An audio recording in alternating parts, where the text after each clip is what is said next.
Students, welcome to my channel. हम लोग unit 1 का नेटवर्किंग चैप्टर कवर कर रहे हैं। नेटवर्किंग चैप्टर के अंदर ऑलरेडी एक वीडियो अपलोड हो गया है जहाँ पे हम लोग डिस्कस किए थे basics of networking and all about topology. And मैंने देखा कि बहुत सारे स्टूडेंट्स का रिस्पॉन्स आया उस पर और सबका रिक्वेस्ट था कि मैम आप नेक्स्ट चैप्टर के साथ स्टार्ट करें। नेटवर्क यूनिट के अंदर ही आज हम लोग दूसरा चैप्टर कवर करने वाले हैं जो कि है network devices. Students, network device के अंदर आपको पढ़ना है repeater, hub, switch, modem, gateway और रूटर के बारे में। स्टूडेंट, एक बात तो तय है कि देखो ये चैप्टर आप अगर फर्दर आईटी एप्लीकेशंस या आईटी लेते हो अपने फ्यूचर कोर्स ऑफ सब्जेक्ट्स में तो आपको बहुत डिटेल में पढ़ना पड़ेगा। अभी हम लोग यहाँ पर मेनली सीबीएसई को फोकस करते हुए जो भी कुछ आपके बोर्ड एग्जाम्स के लिए ज़रूरी है वो यहाँ डिस्कस किया जाएगा। और फिर आपको कोई डाउट रह जाता है तो प्लीज़ कमेंट सेक्शन में ड्रॉप करो ताकि हम लोग नेक्स्ट वीडियो में उसका सोल्यूशन लेकर आ पाएँ। सो स्टूडेंट्स, फर्स्ट टॉपिक है रिपीटर। रिपीटर एक नेटवर्क डिवाइस है। सबसे पहला बात कि हम लोग को नेटवर्क डिवाइसेस का ज़रूरत क्यों पड़ा। हम लोग लास्ट लेक्चर में कवर किए कि network is a collection of few nodes along with some hardware and resources. So why do we need network devices. Now देखो, नोड्स अकेले आपस में कम्युनिकेट नहीं कर सकते स्मूथली। हम लोग को नेटवर्क के स्मूथ फंक्शनिंग के लिए ज़रूरी है कि हम अपने नेटवर्क में कुछ एक्स्ट्रा डिवाइसेस ऐड ऑन करें और यही एक्स्ट्रा डिवाइसेस है network devices. So network devices are those which are required for smooth functioning or better functioning or for improving the efficiency of our network. And the first one to be covered is repeater. Now what is a repeater? Repeater is a network device which is used to amplify or boost up the signal strength. इसका क्या मतलब है?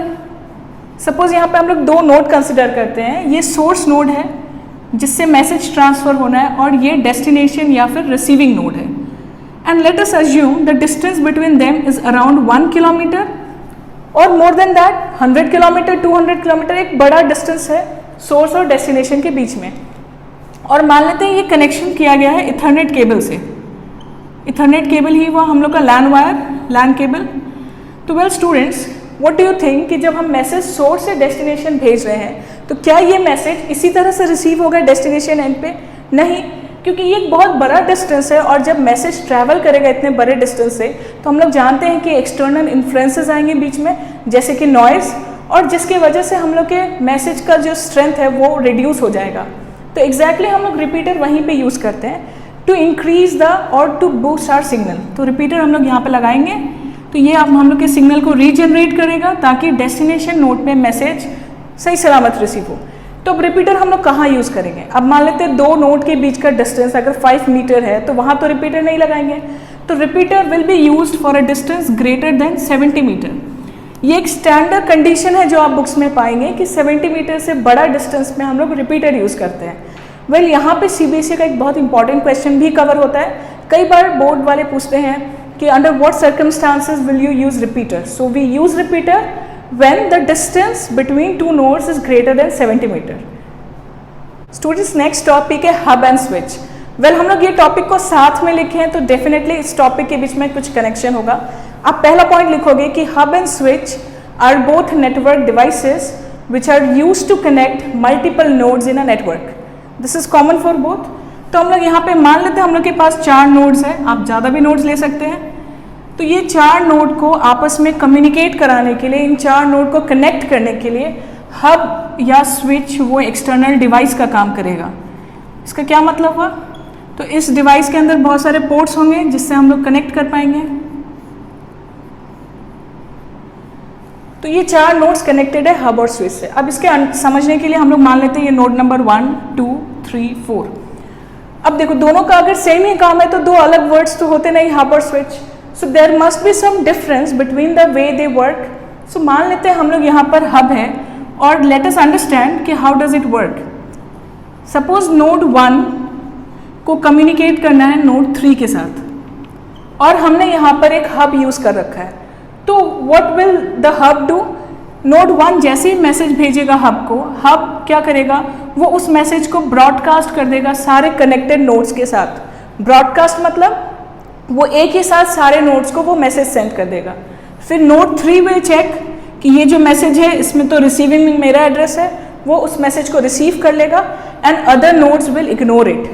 सो hub works in a broadcast manner by sending the received message signal to all the connected node. But इस case में अगर switch होगा तो switch क्या करेगा?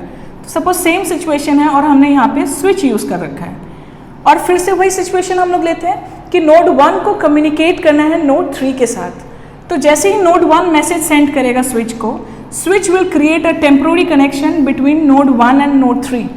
एक टेम्प्रोरी कनेक्शन क्रिएट कर देता है स्विच, ताकि मैसेज ट्रांसफर हो जाए 1 से 3 में इन अ सिक्योर वे, और जैसे ही मैसेज ट्रांसफर हो जाता है ये टेम्प्रोरी कनेक्शन यहाँ पे डिलीट कर दिया जाता है। So this is how a switch works. So again I repeat here that hub and switch are both network devices which are used to connect multiple nodes in a network. Now the difference is in the way they work. Hub works in a broadcast manner by sending the received message to all the connected nodes, whereas switch sends the received message only to the particular destination node by creating a temporary connection between them. यहाँ पे ये discuss करना ज़रूरी है हम लोग को कि हब दो टाइप का होता है। पहला हब है active hub and the next is passive hub. Now what does an active hub does? Hub है तो काम वही करेगा कि मैसेज लेकर ब्रॉडकास्ट वे में सबको भेजेगा, बट एक्टिव हब क्या करता है कि मैसेज सेंड करने के पहले उसको एम्पलीफाई भी करता है, मतलब बूस्टअप या रीजनरेट भी करता है सिग्नल को, बट एक पैसिव हब मैसेज को जस्ट रीट्रांसमिट कर देता है डेस्टिनेशन नोड्स के पास। So we have two types of hub, active hub and passive hub. करेंगे नेक्स्ट टॉपिक है मॉडेम। वेल ये बहुत ही फ्रीक्वेंटली यूज्ड वर्ड्स है मॉडेम, हम लोग डेली लाइफ में यूज़ करते हैं। इसका फुल फॉर्म है modulator, MO stands for modulator and DEM stands for demodulator. अब इसका क्या मतलब हुआ? हम लोग सब अभी तक तो ये जान चुके हैं कि कंप्यूटर अंडरस्टैंड्स डिजिटल इन्फॉर्मेशन, ठीक है। तो सपोज़ आपका जो कंप्यूटर है वो तो डिजिटल इन्फॉर्मेशन समझ रहा है, और ये डिजिटल इन्फॉर्मेशन सपोज़ आपको ट्रांसफ़र करना है किसी और कंप्यूटर में। इसको और थोड़ा सिंपल लैंग्वेज में समझते हैं। सपोज आपको एक फ़ोन कॉल लगाना है अपने एक फ्रेंड को, फाइन, तो आपका फ़ोन तो एक कंप्यूटिंग डिवाइस है, वो डिजिटल इन्फॉर्मेशन समझ रहा है, लेकिन जो ट्रांसमिशन चैनल है वो एनालॉग सिग्नल ट्रांसफर करता है, और फिर रिसीविंग एंड में जो डिवाइस है वो वापस एक कंप्यूटिंग डिवाइस है जो फिर एक डिजिटल इन्फॉर्मेशन समझता है। तो यहाँ पे एक कन्वर्जन का ज़रूरत है, राइट। कुछ एक ऐसा डिवाइस हो जो डिजिटल इन्फॉर्मेशन को एनालॉग में कन्वर्ट करे और फिर रिसीविंग एंड में एनालॉग इन्फॉर्मेशन को डिजिटल में कन्वर्ट करे। ठीक यही जॉब होता है मॉडेम का। So a modulator and a demodulator both combined forms a modem, and the best example will be your cell phone. So modem is a device that combines the capacity of digital computer with telephone lines and it helps us to communicate in a better way. अगला हम लोग का network device है gateway. Now what is a gateway? Now suppose you have two network, दो network setup है हम लोग का, ये है नेटवर्क 1 और एक दूसरा नेटवर्क सेटअप है, ये है नेटवर्क 2। तो हम लोग नेटवर्क सेटअप कैसे करते हैं ये पता है, टोपोलॉजी वगैरह पता है, हम लोगों ने डिस्कस कर रखा है। अगर आपने नहीं पढ़ा है तो प्लीज़ इस वीडियो को पॉज करके पिछला वीडियो पहले देखा है ना। तो गेटवे क्या है? सपोज एक नेटवर्क है 1 और एक नेटवर्क है 2। इन दो नेटवर्क के बीच में हम लोग को कम्युनिकेशन स्टैब्लिश करना है ना। For it can be for any reason. तो हम लोग चाह रहे हैं यहाँ पे कि नेटवर्क 1 नेटवर्क 2 के साथ कम्युनिकेट करें, बट नेटवर्क 1 का अलग प्रोटोकॉल्स है, नेटवर्क 2 का अलग प्रोटोकॉल्स है। प्रोटोकॉल्स मतलब set of rules. Set of rules किस लिए? डेटा फ्लो के लिए। सपोज यहाँ एक अलग टोपोलॉजी यूज़ हुआ है, यहाँ पे अलग पैरामीटर्स है, तो ये दो नेटवर्क आपस में डेटा एक्सचेंज नहीं कर पाएंगे। So in that case we need a external device, जो एक ऐसा डिवाइस जो दो नेटवर्क, दो डिसिमिलर नेटवर्क को डेटा एक्सचेंज करने में मदद करे। ठीक वही काम है गेटवे का। So will write students that gateway is a network device that helps us to connect to dissimilar network so that they can exchange information and data among them. Students last network device हम लोग discuss करेंगे router. Well router is a very common word again, है ना। So router what does it does? Suppose you have a internet connection and then you have 3 devices. एक suppose आपका mobile phone, एक personal computer, suppose एक laptop, और भी बहुत सारे डिवाइसेस हो सकते हैं। तो अब हम लोग क्या करते हैं कि हम लोग को ये इंटरनेट को कनेक्ट करना है इन 3 डिवाइसेस के साथ। जो सबसे बेसिक टर्म में हम लोग रूटर का मतलब समझ पाएंगे वो ये है कि यहाँ पे इंटरनेट में क्या मिल रहा है हम लोग को? यहाँ पे इंटरनेट पे डेटा पैकेट्स रिसीव हो रहा है। तो यहाँ पे जब एक एक्सटर्नल डिवाइस रूटर लगाते हैं तो इसका काम क्या होता है? ये जो डेटा पैकेट्स को रिसीव कर रहे हैं रूटर, है ना, इट फॉरवर्ड्स, इट रीडायरेक्ट्स और it reroutes the received data packets to the destination node. अब हम लोग डेस्टिनेशन नोड इसको कैसे समझे, तो आपको याद होगा कि रूटर से कनेक्ट करने के लिए हम लोग को आईडी पासवर्ड चाहिए होता है। वो आईडी पासवर्ड होता क्या है, तो अल्टीमेटली उस आईडी पासवर्ड के साथ हम लोग अपनी डिवाइस का आईपी एड्रेस या मैक एड्रेस इस रूटर पे रजिस्टर कर देते हैं, ताकि जब ये डेटा पैकेट्स रिसीव करे ये रूटर कनेक्टेड होता है इंटरनेट से, तो जब ये डेटा पैकेट्स रिसीव करे तो उसको रीडायरेक्ट कर पाए कनेक्टेड डिवाइसेस के ऊपर, right. So router is a network device which is used to reroute the received data packets to all the connected destination node based on their IP and MAC address. Now what are all these IP address and MAC address about? We'll cover it in the later half of the network chapter.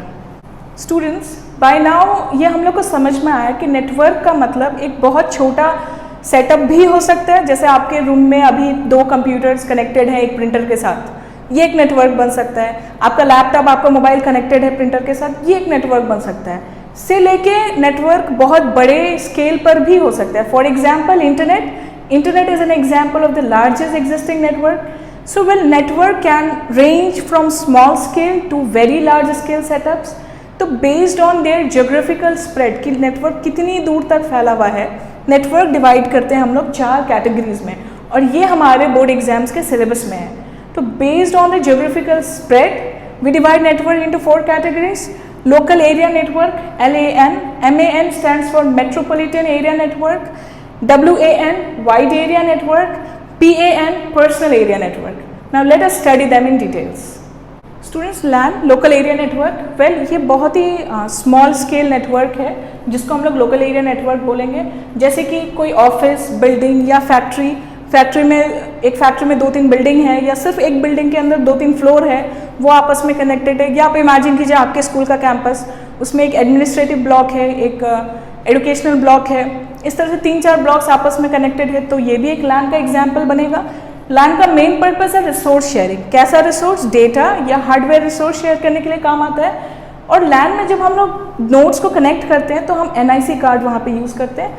NIC card का full form होता है network interface card.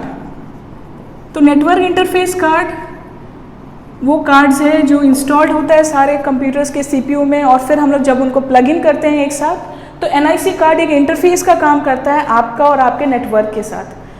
दूसरा इसका 2 type है, wired और wireless. Obviously wired का मतलब है जहाँ वायर यूज़ कर रहे हैं, जिस LAN सेटअप में वायर यूज़ कर रहे हैं वो है वायर्ड, जो बिना वायर के है वो है वायरलेस। बिना वायर के एग्जाम्पल है वाईफाई, जिसका फुल फॉर्म है वायरलेस फिडिलिटी। हम लोग सब जानते हैं एक वायरलेस नेटवर्क है वाईफाई, ठीक है। तो यहाँ से इतना पढ़ना ज़रूरी है। एक और इम्पॉर्टेंट क्वेश्चन जो बोर्ड्स में आता है इधर से, वो ये है कि which one is better, wired connection और wireless connection, which is more secure, which is more better in terms of data transmission, and why? We'll cover this by the end of this video. This next topic है MAN, Metropolitan Area Network.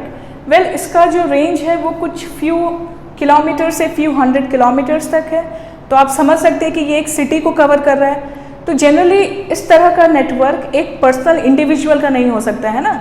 LAN एक personal individual का हो सकता है, लेकिन MAN एक थोड़ा बड़ा स्केल हुआ, तो these are mainly owned by government और by very large corporations. For example Delhi metro, ये एक बड़ा नेटवर्क है जो पूरे सिटी में फैला हुआ है, तो ये एक एग्जांपल होगा मैन का। फॉर एग्जांपल सिटी केबल ना, जो कनेक्शन आता है टीवी में हम लोग का, वो सिटी लेवल पे अलग अलग मैनेज होता है, तो वो एग्जांपल है मैन का। तो हम लोग को यहाँ पर बहुत ही स्पेसिफिक होकर डेफिनेशन और उसका रेंज समझना है और एक एक एग्जाम्पल याद रखना है। तो प्लीज़ नोट करें मैन के बारे में। वाइड एरिया नेटवर्क अगला टॉपिक है। वेल वाइड वर्ड से समझ में आता है हम लोग को, जो एक बड़े स्केल पे फैला हुआ है उसको बोलते हैं वाइड। तो एक ऐसा नेटवर्क जो है ये मल्टीपल कंट्रीज़ में फैला होता है, बहुत सारे कंट्रीज़ को कनेक्ट कर रहा होता है, उसको हम लोग बोलते हैं वाइड एरिया नेटवर्क। तो अब अगर ये मल्टीपल कंट्रीज़ में कनेक्टेड है तो क्या ये लैंड वायर से कनेक्ट कर पाएंगे हम लोग? नहीं। तो हम लोग को यहाँ पर मेनली सैटेलाइट यूज़ करना पड़ता है। ये एक ऐसा पब्लिक नेटवर्क जो सबके द्वारा रिकॉग्नाइज्ड है। And the most common example is internet. Internet stands for international network, है ना। इंटरनेट का ITER इसका मतलब होता है international, and NET means network. So internet is a most widely used WAN। This is all about the first 3 categories. जो next category है PAN, personal area network. Well नाम से समझ में आ रहा है ना, जो आपके पर्सनल प्रॉक्सिमिटी में है उसको बोलते हैं पर्सनल एरिया नेटवर्क। अब एग्जाम्पल क्या हुआ, पर्सनल एरिया में भी 2 कैटेगरी है, वायर्ड और वायरलेस।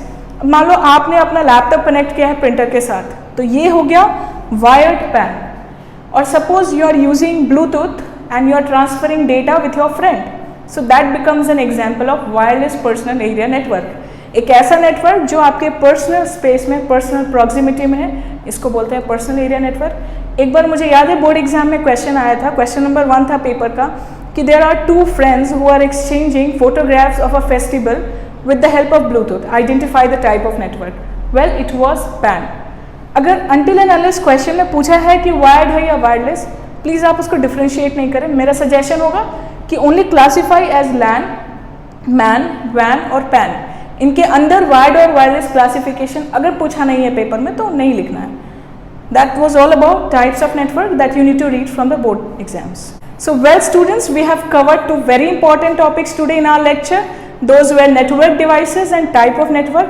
I hope आपको समझ में आया। फिर भी अगर कोई डाउट रह जाता है, आपको किसी भी टॉपिक में एक्सप्लेनेशन दोबारा चाहिए, कोई भी एरर है, कोई क्वेश्चन है बुक से, please drop in the comment section and I will try to solve your doubt in our next video. Till then, take care and stay blessed.